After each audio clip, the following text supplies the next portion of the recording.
My husband was dead 2 years when my own son stood in my kitchen and told me I was an old fool being robbed. The man he was talking about had just finished fixing the church organ for free, and he was sitting on my porch with a glass of iced tea, waiting to walk me to choir practice. I am 71 years old. My name is Eleanor Whitcomb, though everyone who has ever loved me has called me Nell. I want to tell you what happened, all of it, because for a long time I thought I was the one who had done something wrong. I had not. But it took a sealed envelope, a funeral, and the coldest Christmas of my life to show me that. Let me start where it really started, not with Arthur, with Raymond. Raymond and I were married 44 years. He was a high school shop teacher, the kind who could fix anything with a flat screwdriver and a little patience. He taught 2 generations of boys in our town how to hang a door so it didn't stick. People still stop me at the grocery store and tell me their bookshelf is the only thing they ever built that lasted. And your husband stood over me the whole time, Mrs. Whitcomb, and wouldn't let me quit. I should tell you what Raymond was like, so you understand the size of what he did later. He was not a romantic man, not in the way the movies meet it. He never once bought me roses. He thought cut flowers were a waste because they just died on you, which, looking back, is a funny thing for a man to think, who spent his whole life loving people who would. What he did instead was fix things. The screen door I mentioned in passing got fixed the same afternoon. The car never broke down on me twice for the same reason. When my mother was dying 2 counties over, he drove me there and back every weekend for a year, without me ever once having to ask. That was his love. It came in the shape of a job done right and never spoken of. We weren't rich. We were never rich. A shop teacher's salary and a church organist's little stipend don't add up to much. But we paid off that house by the time he was 60, board by board. And we raised 2 children in it. And we were happy in a plain, quiet way that I didn't even know was happiness until it was over, and I had nothing to compare the silence to. We had 2 children. Bradford came first. He was always a serious boy, always counting things, always wanting to know how much. He went off to Charlotte and became an accountant, a good one, and married a woman named Lisa, who kept her coat on when she visited us, like she might need to leave at any minute. Then came Diane. Diane was bright and loud and could talk anyone into anything, which is why she sold houses in Raleigh and was good at it. I love them. I want that clear from the start. Whatever I tell you about what they did, I loved them then and I love them now. That is the part nobody warns you about. You can be hurt all the way down to the bone by people you would still step in front of a bus for. Raymond got sick in the fall. It was his heart, and then it was a lot of things at once. The way it goes when a body has done 73 years of honest work. He was gone by spring. I held his hand in that hospital bed, and I told him I would be all right, and I lied, because I had no idea how to be a person without him. I had been a wife since I was 26. I did not know who Nell was on her own. The first year I don't remember much. People bring casseroles, and then they stop. The phone rings, and then it doesn't. Bradford called every Sunday at first, then every other Sunday. Then he started saying the word busy a lot. Diane sent flowers on the anniversary of the funeral, which is a strange thing to send flowers for, and signed the card from all of us, though I knew it was just her assistant.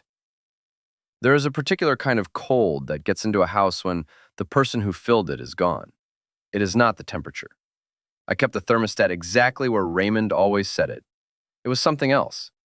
The house got bigger and emptier at the same time, the way a coat does when you've lost weight you didn't mean to. I would catch myself at 4 in the afternoon, the hour we used to have coffee, standing in the kitchen with the kettle on and no reason to have put it on. I started leaving the radio playing in empty rooms just so the house wouldn't be so quiet when I walked back into it. The worst part wasn't the grief. The worst part was that I had become invisible. Not just to my children, though that was its own ache. To everyone. There is a moment when you are a widow of a certain age when the world quietly decides you are finished, done. A chapter already closed. People talk to you slower and louder, like grief has made you simple. They stop telling you their news because they think you can't bear to hear about lives still being lived. You become a thing to be checked on, not a person to be known. I felt myself disappearing a little more every month, and I thought, this is just what's left now. This is the part where you wait. What got me out of bed was the organ. I had played the organ at First Lutheran for 38 years. I taught piano in my front room for almost as long. Music was the one thing that was mine before Raymond and stayed mine after. So when the old pipe organ finally gave out that second winter, wheezing like a man climbing stairs, I felt it in my chest like a second loss. The church couldn't afford a new one. Pastor Tom said we'd have to make do with the little electric keyboard, and I said, "Over my dead body, Tom," and then I apologized because you shouldn't say that to a pastor. That is how Arthur Reese came into it. Pastor Tom knew a man. He always knows a man. This one restored pipe organs, the real ones, and he had retired to a town an hour north of us after his wife passed. Tom said he might come look at ours as a favor, no charge, just to keep his hands busy. I said fine, send him, expecting some grim old technician with a toolbox who would suck his teeth and tell me it was hopeless. What I got was Arthur. He came on a Tuesday in March. I remember because the daffodils were trying to come up through the last of the frost and not quite making it. He was tall, a little stooped, with white hair he clearly cut himself, and reading glasses pushed up on his forehead. He had a canvas bag of tools that looked older than both of us. He shook my hand, and his grip was warm and dry and steady, and he said, "You must be the organist they warned me about."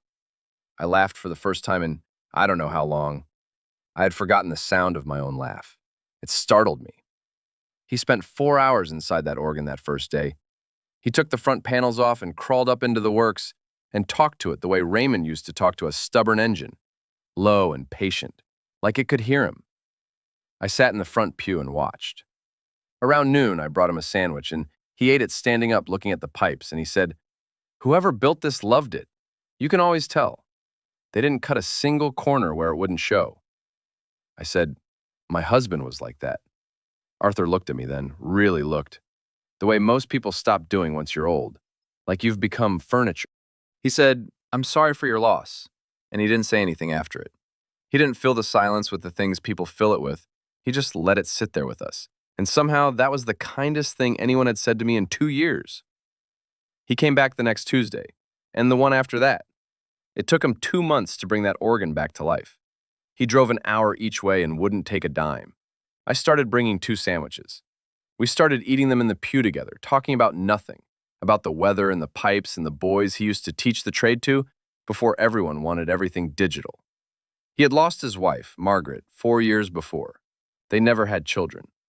He said it quietly, not asking for pity, just telling me a fact about himself, the way you'd say you were left-handed. The Sunday that organ played again, full and round and shaking the floorboards the way it used to, I cried right there on the bench in front of the whole congregation. I couldn't help it. 40 years of my life were in that sound. And when I turned around, Arthur was standing at the back of the church with his hat in his hands, and he was crying too. That was the day I knew I was in trouble. The good kind. The kind I had no business feeling at 71. We started having coffee. Then dinner, the early kind. The 4:30 dinner that old people eat and pretend they're not embarrassed about. He showed me his workshop, full of pipes and reeds and bellows and pieces. Every tool hung on its own painted outline on the wall, so he'd know if one went missing. Raymond's garage had been exactly like that. I stood in the middle of it and had to hold on to the workbench. We fell into a rhythm that summer. The slow rhythm of 2 people who have nowhere to be and have learned the hard way not to waste the days they have left. On Tuesdays, he came down for the organ, even after it was fixed, because he said an instrument that old needs tending the way a garden does. On Thursdays, we drove somewhere, nowhere special, a diner with good pie, a hardware store he wanted to poke around in, a hill outside town where you could see 3 counties from the top. He would pack sandwiches in wax paper, the way his Margaret used to, and a thermos of coffee, and we would sit on the tailgate of his truck and not talk for long stretches, and the not talking was as good as the talking. He told me about Margaret slowly, over weeks, the way you let someone into a house 1 room at a time. She'd been a school nurse for 30 years. They'd wanted children, and it hadn't happened, and they'd made their peace with it. And then she'd gotten sick the way people do, and he'd nursed her at home until the end because she couldn't stand hospitals. He talked about her without that desperate grip people sometimes get, like they're afraid the memory will blow away if they don't hold it too tight. He talked about her like she was someone we both knew and loved. And the strange thing, the thing I could never explain to anyone, is that hearing him love his dead wife so well is what made me trust him. A man who can speak that gently about a woman who's gone is a man who knows what a woman is worth. Arthur never pushed. Not once. He was a patient man with patient hands, and he understood that I was a woman who still set 2 coffee cups out every morning from habit and then put one back. He understood grief the way only another widowed person can, from the inside, without needing it explained. I felt alive again. I want to be honest about that, even now, even after everything.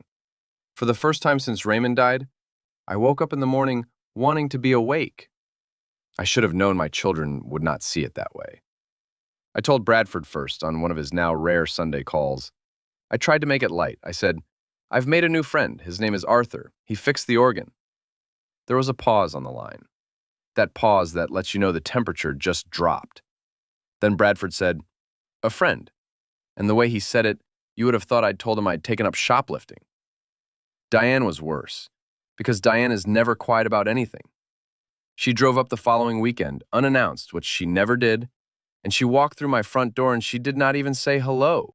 She said, "Who is Arthur Reese, and what does he want?" I said, "His name is Arthur, and he wants to have dinner with me, Diane, that's all." She set her purse down on my kitchen table like she was laying down a weapon. She said, "Mom, you have to be careful. Men like that, they look for women like you. Widows with a paid-off house and a pension and a husband's life insurance just sitting there. They find you at church, of all places, where you'd never suspect it. It's a whole con. I've seen it a dozen times in my business." I said, "He fixed the organ for free, Diane. He drove an hour each way for 2 months, and he wouldn't take a penny." And my daughter, my bright, loud daughter, looked at me with what I can only call pity and said, "That's how they get you, Mom. That's exactly how they get you. The free thing first, then they're in your will." I want you to understand, I had raised this girl. I had sat up with her through fevers and heartbreaks and a marriage that fell apart in her 30s. And she was standing in my kitchen, telling me that the only reason a man could possibly want my company was money. That a woman of 71 had nothing left worth wanting but her house. I didn't say anything. That was my mistake, maybe. I let it sit. I had spent 44 years married to a quiet man, and I had learned to let things sit. But some things, when you let them sit, they don't settle. They rot. Bradford came up the next weekend with Lisa, and the two of them had clearly talked because they had a plan. They sat me down at my own table like I was the one being interviewed. Bradford had brought a folder, an actual folder. He slid a paper across to me, and it was a printout about elder financial abuse, with statistics, with a phone number circled in red. He said, "Mom, we just want to protect you. We love you. We just don't want to see you get hurt." And here's the thing that broke something in me. They had not asked one single question about Arthur. Not what he did, not who he was, not whether he made me laugh, not whether the daffodils finally came up. They had decided. To them, he was not a man. He was a threat to an inheritance, and I was not their mother. I was an asset that needed protecting. I asked Bradford, "When was the last time you called me just to talk? Not about a problem, just to talk to your mother?" He couldn't answer. He shuffled his folder.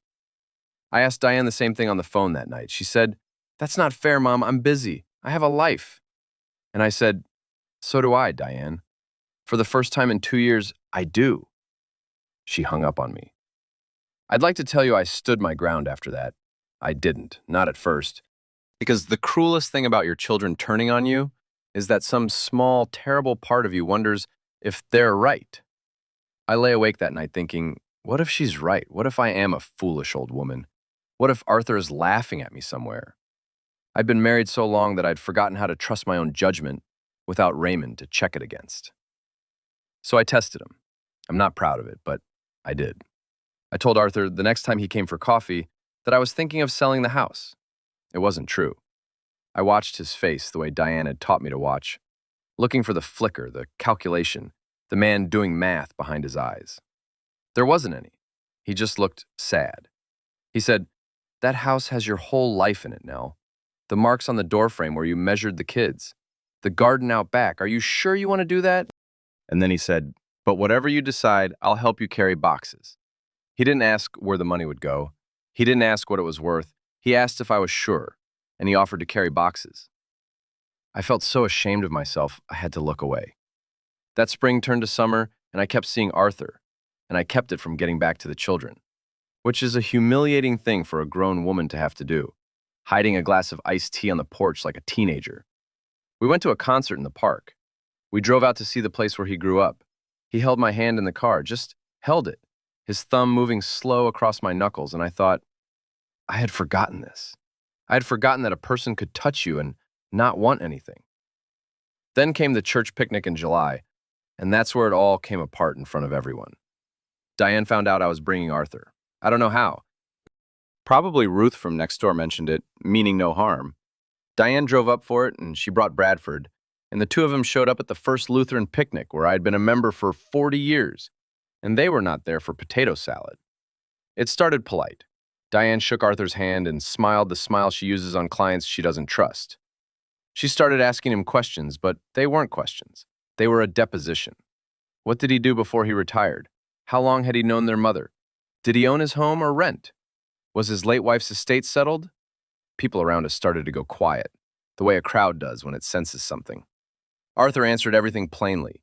He didn't get flustered. He'd clearly been talked to like this before, by someone, somewhere, and he had the patience of a man who'd spent his life coaxing music out of broken things. But I could see it landing on him. I could see each question hit. Then Bradford said the thing.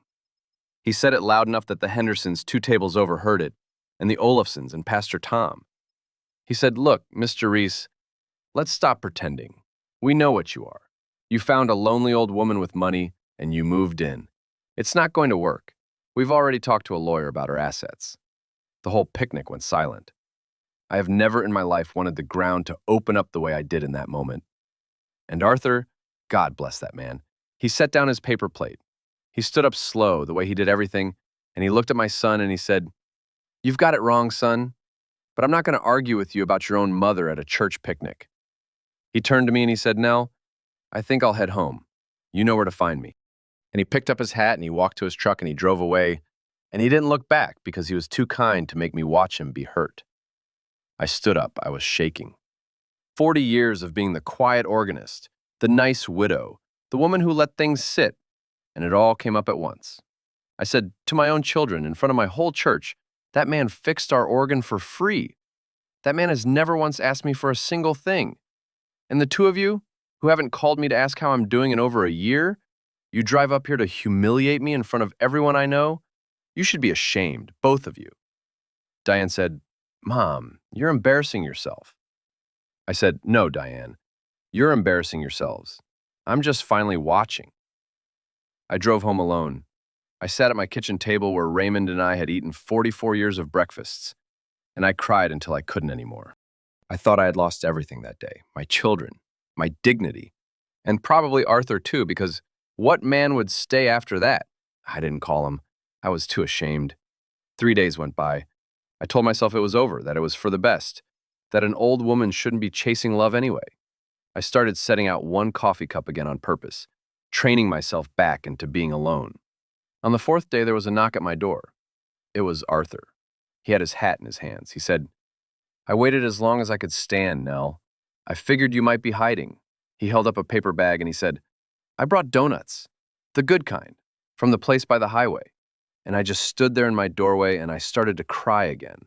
And he stepped inside and he put his arms around me, careful, like I might break, and he said into my hair, "Your kids are scared now.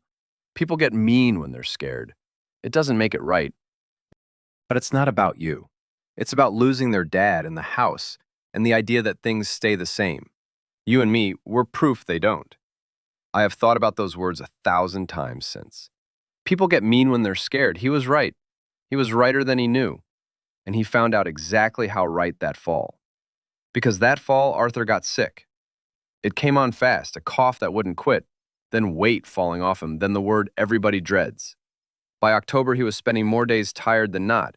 And here's the thing my children never expected, the thing that flipped their whole story upside down. The man they'd accused of being after my money spent that fall trying to give me things, not take them.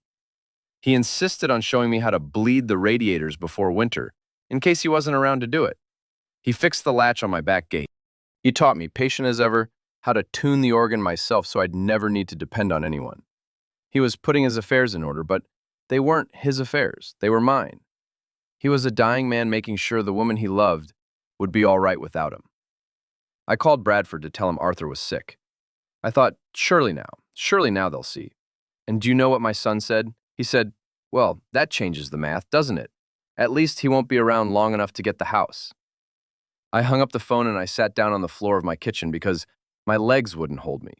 That was the moment, I think, that I stopped waiting for my children to become the people I'd raised them to be. Arthur and I were married in November, a small thing, in the church, with Pastor Tom and Ruth and maybe a dozen people who actually loved us. I wore a blue dress. Arthur wore a suit that hung loose on him by then, but he stood up straight the whole time. I did not invite my children. I want to be honest about that. I sent them a letter telling them after the fact, and I have never regretted a decision less. I need to stop here and say something to anyone listening who is afraid it's too late for them. I was 71 years old when I married Arthur Reese. I had buried one husband, and I knew I was likely to bury another, and soon. By every measure my daughter would use, it made no sense. No time to build a life, no years to spend together, a bad investment, she'd have called it, if she'd been honest about how she saw it. And I did it anyway, with my eyes open, because I had finally understood the thing it took me 71 years to understand. You do not love someone for the years you'll get. You love them for the love itself, however long the bottle holds it. A short pour of something good beats a tall glass of nothing every day of the week. We had 4 months. 4 months as husband and wife. I will not pretend they were easy because watching someone you love get smaller every day is the hardest thing there is, and I had already done it once with Raymond. But they were good months. We played music in the evenings. He sat in Raymond's old chair, which I never thought I'd let another man sit in, and somehow that was all right, because the two of them would have liked each other. I'm sure of it. I learned things about him in those 4 months I hadn't had time to learn before. That he hummed without knowing he was doing it. Always a hymn, always slightly flat, which, for a man with his ear, was a kind of joke God played on him. That he saved the heels of the bread for the birds. That he could not throw away a single thing that might be fixed someday, so his pockets were full of bent nails and odd screws he was sure he'd find a use for. Raymond had been exactly the same.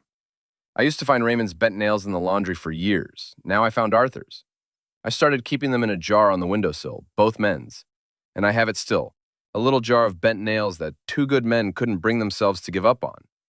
And some mornings I think it's the truest thing I own. There were hard nights, I won't pretend there weren't. Nights he couldn't get comfortable and I'd sit up reading to him. And nights he apologized for being a burden, which broke my heart worse than the illness, because a man who had given his whole life to keeping his word was lying there ashamed of needing a glass of water. I'd take his hand and tell him what he'd told me on my porch with the donuts. It's not a burden to love somebody. That's the whole job. That's the only job there ever was. Arthur died in March, a year almost to the day after he first walked into my church with his canvas bag. I held his hand the way I'd held Raymond's. I have now buried 2 husbands. There are not many women who can say they were lucky enough to be locked well twice and unlucky enough to lose it both times.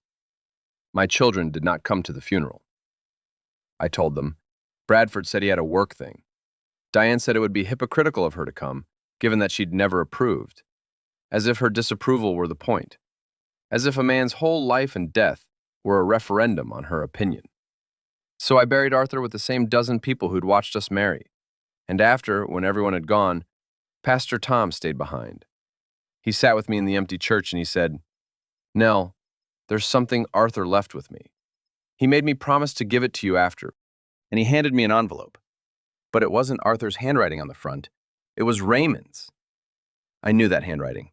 44 years of grocery lists and birthday cards and notes left on the kitchen counter. It was Raymond's hand, shaky, but his. And it said simply, for my Nell, when she's ready. I couldn't breathe. I said, Tom, I don't understand. This is Raymond's writing. Raymond's been gone 3 years. How did Arthur have this? And Pastor Tom told me, the thing that changed everything I thought I knew. Arthur and Raymond had known each other. Years ago, before any of this. Raymond had hired Arthur, once, long before he got sick, to look at restoring an old reed organ he'd found at an estate sale, a project he never finished. They'd stayed friendly, the way men do, a phone call here and there, a cup of coffee when Arthur was in town. I never knew. Raymond never mentioned it, the way he never mentioned a lot of the small kindnesses he did, because that wasn't his way. And in his last year, when Raymond knew where things were heading, he had gone to Arthur. Not as a customer, as a man with a request. Pastor Tom said Raymond had told Arthur, "I'm not going to be around to look after Nell and our kids. I love them, but they won't see her. They'll see the house and the money. They won't see her." He'd asked Arthur to keep an eye on me, just that, to make sure the old organist didn't get forgotten. Arthur had not gone to that church to find a lonely widow with a paid-off house. He had gone because a dying friend had asked him to. He had fixed that organ for free because Raymond had asked him to look after me. And Arthur Reese was a man who kept his word even to the dead. He had never told me all that time because he didn't want me to think his feelings were an errand. He'd fallen in love with me on his own, and he'd been afraid I wouldn't believe it was real if I knew how he'd come to be there. I sat in that empty church and I opened Raymond's letter with my hands shaking. I won't read you all of it. Some of it belongs only to me. But I'll tell you the part you need to hear. Raymond wrote, "Nell, if you're reading this, then I was right. And Arthur came through like I knew he would. And that means I'm gone, and so is he. And I'm sorry for that, because it means you've had to say goodbye twice." He wrote, "I knew you'd never go looking. You'd have stayed in that house and played that organ and let the kids forget you, because you've always thought your job was to take up as little room as possible. So I cheated. I sent you a good man. I hope you let him in. I hope you fought for it." And he wrote, last line, in that shaky hand, "The kids will be angry. Don't you dare let them make you small. You were never a foolish old woman, Nell. You were the bravest person I ever knew. I just had to die for you to find it out." I have that letter framed now. It hangs in my front room over the piano, where I see it every single day. Here is what my children never understood and maybe never will. They thought love was a thing that gets used up, that a heart only holds so much and a widow has spent hers, and any new man at the door must be a thief. But love isn't a checking account. Raymond knew that. Raymond loved me so much that he spent his last good year making sure another man would love me after he was gone. That is not a thing a small heart does. That is the largest thing I have ever known a person to do. And the two children we raised together looked straight at it and saw a con. Now, I told you I would tell you all of it, and I will, because life has a way of evening things out, and it evened these. After the funeral, word got around town, the way it does. People talk in small places. The story of the organist, the man who fixed her organ for free, the dying husband's letter, the children who didn't come. It spread through that town like spring water finding the low ground. People I barely knew started bringing me casseroles again, but this time they sat down and ate them with me. The choir dedicated their Christmas concert to Arthur and Raymond both. Pastor Tom mentioned it in a sermon, never using my name, about how grace sometimes comes in a canvas bag of old tools, and how cruelty most often wears the face of someone protecting their inheritance. Bradford heard about the letter. I don't know who told him. He called me, and for the first time in years, there was something other than money in his voice. He said, "Mom, is it true? About Dad? About what he did?" And I said, "Yes, Bradford, it's true. Your father loved me enough to do what you couldn't, which is to want me to be happy." There was a long silence. Then he said, in a small voice, the voice he had when he was 8 and broke a window, "Mom, I think we got it wrong." And I said, "You did. You got it as wrong as a person can get a thing." He started to cry on the phone. My grown son, the accountant, who'd brought me a folder, I did not rush to forgive him. I want to be honest about that too, because the easy ending would be to tell you I opened my arms and all was well. It wasn't. Forgiveness isn't a light switch. They hurt me where it goes deepest. And they did it to a good man who'd already been hurt enough by life. And they did it in front of my whole church. Some debts take time, some take years. But Bradford came up that spring, alone, no Lisa, no folder. He stood in my front room and he read Raymond's letter for himself. And he read the part about not letting them make me small. And he sat down hard in Raymond's old chair, the same chair Arthur used to sit in, and he wept like a boy. He said, "Why didn't we see it?" And I told him the truth, the thing Arthur had taught me with donuts in a paper bag. I said, "Because you were scared. People get mean when they're scared. You were scared of losing your father, and then scared of losing the house. And somewhere in there, you forgot you still had a mother." It happens. It doesn't make it right. But it happens. Diane took longer. Diane always did have to be shown things more than once. She didn't come around until the following Christmas, and when she did, she didn't say sorry, not in words. She just showed up at my door with her kids, my grandchildren, who I'd barely been allowed to see, and she said, "Can we come in, Mom?" And I looked at her standing on my porch in the cold, the same porch where Arthur used to wait for me with iced tea, and I thought about what Raymond wrote. Don't you dare let them make you small. But he also, in the part I won't read you, wrote about grace, about how the whole point of being loved well is that it gives you enough to spare. So I opened the door. I said, "The coffee's on. Wipe your feet." If you've stayed with me through this whole story, I want you to know what happens next is the part I waited the longest to be able to tell. Because for a while I thought the lesson here was a sad one, that you give your whole heart to your children and they hand it back counting the change. But that isn't the lesson. The lesson is bigger than my children and bigger than their cruelty. And I only saw it once the anger had time to cool into something I could hold. It's been 3 years now since Arthur died. I am 74. I still play the organ at First Lutheran every Sunday, the one he brought back to life. And every time it fills that room, I feel both of my husbands in the sound.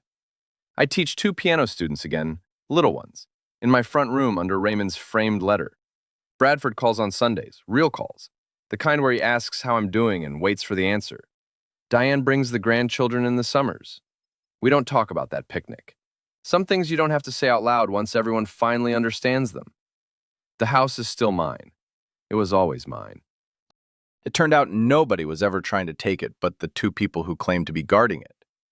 I think about all the women out there my age, sitting in quiet houses, setting out 1 coffee cup, told by the people they raised that their time for being loved is over, that any kindness must be a trick, that they should be grateful for the casserole and the disapproval and the slow forgetting. I think about how many of them believe it, how many of them turn a good man away from the door because a frightened child told them to. Don't. That's all I have to say to you. Don't you dare let anyone make you small. Not your children, not your fear, not the calendar. Raymond had to die for me to learn that, and Arthur had to come and go to prove it. But I learned it, and I'm telling you now, so maybe you can learn it the cheaper way. I'll leave you with the thing I've come to believe, sitting at this kitchen table where I've now eaten breakfast with 2 good men and a lot of years of grief in between. Love does not run out. It is not a thing you spend, it is a thing you grow. And the more you give away, the more you have. And anyone who tells you otherwise has never been loved enough to know. My husband knew it. He loved me enough to give me away to another man's care. And that other man loved me enough to keep a dead friend's promise and fall in his own heart along the way. My children hated the man I fell in love with after my husband died. They hated him because they were afraid, and because they were looking at my life and counting it like money. But the man they hated was the last gift the first man ever gave me. And in the end, the only thing he ever stole was my loneliness. If you've stayed with me this far, thank you, truly. Go call your mother, ask her how she's doing, and then be quiet and let her answer. You might be surprised what she's been brave enough to do while you weren't watching. Some debts are paid in dollars. The ones that matter are paid in years. And the warmest house on the coldest street is always the one where somebody finally decided to stand.